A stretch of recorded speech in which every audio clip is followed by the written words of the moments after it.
কি হচ্ছে কি? আপনি কে? আপনি এদের মারছেন কেন? এই স্কাউন্ডার গুলো নিরীহ মানুষগুলোকে মারছিল, তাই এদের আমি মেরেছি। এদের অ্যারেস্ট করুন, নিয়ে যান। কিন্তু এরাই যে এ কাজ করেছে এর কোনো প্রমাণ আছে? প্রমাণ ছাড়া আমি কাউকে অ্যারেস্ট করতে পারি না।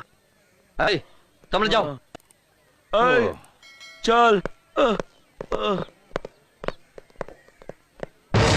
এটা কি হলো? প্রমাণ ছাড়া তো আপনি আবার অ্যারেস্ট করেন না। ওরা যে এই কাজ করেছে তার যেরকম কোনো প্রমাণ নেই, আমি যে আপনাকে চড় মারলাম তারও কোনো প্রমাণ রাখলাম না। ওদের অ্যারেস্ট করবেন, আমাকে জানাবেন, আমি নিজের থেকে আপনার কাছে সারেন্ডার করবো। চলে।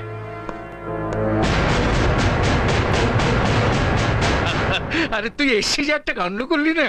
আচ্ছা, তুমি তো ভালো করেই জানো ছেলেবেলা থেকে আমি কোনোদিন অন্যায় করিনি, আবার কেউ অন্যায় করলে তাকে ছাড়িও না। আপনাদের দুই বন্ধুর মধ্যে এত ভাব, তবু পার্থক্য অনেকটাই। আপনি চরমপন্থী আর আপনার বন্ধু নরমপন্থী। আরে দুদিনের জন্য এসে দেখলাম চা বাগান থাকলে উত্তাল। আর বলিস না, শ্রমিকদের সঙ্গে ঝামেলা মিটিয়ে নেওয়ার জন্য আমাদের বাগানে মালিক প্রকাশ বাবুকে কিছুতেই বোঝাতে পারছি না। আঙ্কেল আঙ্কেল তুমি এখানে থাকবে তো? সেরকমই তো ইচ্ছে ছিল, কিন্তু আবার কিন্তু কয়ে থাইমা গেলেন কেন মামা বাবু?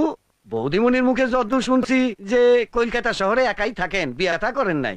আইসাই যখন পড়ছেন তখন না হয় কয়দিন থাকলেন। সত্যি রজত বাবু, এই যাবো যাবো করবেন না তো, কয়েকটা দিন থেকেই যান। আপনাদের সমাজ সেবাটা না হয় কদিন পরে গিয়েই আবার শুরু করবেন। দাদা, তোমার ফোন।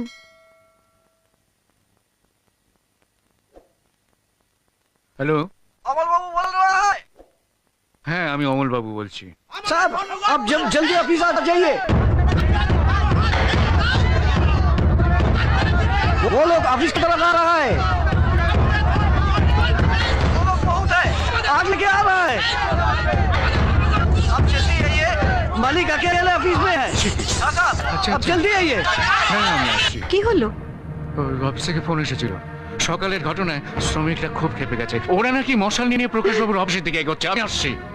এই ঝামেলার মধ্যে তোমাকে যেতেই হবে? কি বলছো ভারতী? শত হলেও প্রকাশবাবু আমাদের মালিক। একবার শেষ চেষ্টা করে দেখি, যদি শ্রমিক আর মালিককে এক করা যায়। আমি আসছি। আচ্ছা আচ্ছা, আমিও যাই না তোমার সঙ্গে। না না, তোর যাওয়ার কোনো দরকার নেই, তুই রেস্ট নে। আমি দরকার হলে তোকে টেলিফোন করবো। এই প্রকাশ চ্যাটার্জি, বেরিয়ে আয়, বেরিয়ে আয় বলছি। চালাতে কি তোর কত স্যার, স্যার, ওরা নিশ্চয়ই ঝামেলা করবে, এখনো সময় আছে। ওদের ছোট ছোট কিছু দাবি আপনি মেনে নিন। শাট আপ, ওরা আমার কিচ্ছু করতে পারবে না। প্রকাশ চ্যাটার্জি মুর্দাবাদ, বেরিয়ে আয়, বেরিয়ে আয় বলছি। স্যার, ব্যাপারটা এত সহজভাবে নেবেন না। আয়, কোথায় গেলে? ওরা যেভাবে খেপে উঠেছে। প্রকাশ চ্যাটার্জি, আপনি ওদিকে সামলান, আমি থানায় ফোন করছি। বেরিয়ে আয় শালা প্রকাশ চ্যাটার্জি, মুর্দাবাদ, প্রকাশ চ্যাটার্জি মুর্দাবাদ। শোনো ভাই, তোমরা আমার কথা শোনো, আমার কথা শোনো।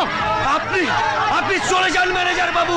আপনি ওকে বাঁচাবার চেষ্টা করবেন না ম্যানেজার বাবু, তাহলে কিন্তু ওই শুয়ারের বাচ্চাটাকে বার করে দিন। দেখি তোর কত ক্ষমতা, বার করুন। ম্যানেজার বাবু আপনি সরে যান, বার করুন ওই শুয়ারের বাচ্চাটাকে, বার করে দিন। অমল বাবু, এদের বড্ড বার বেড়েছে, আর এক প্যাক হলে গুলি করে উড়িয়ে দেবো। দেখি তোর কত, সরে যান।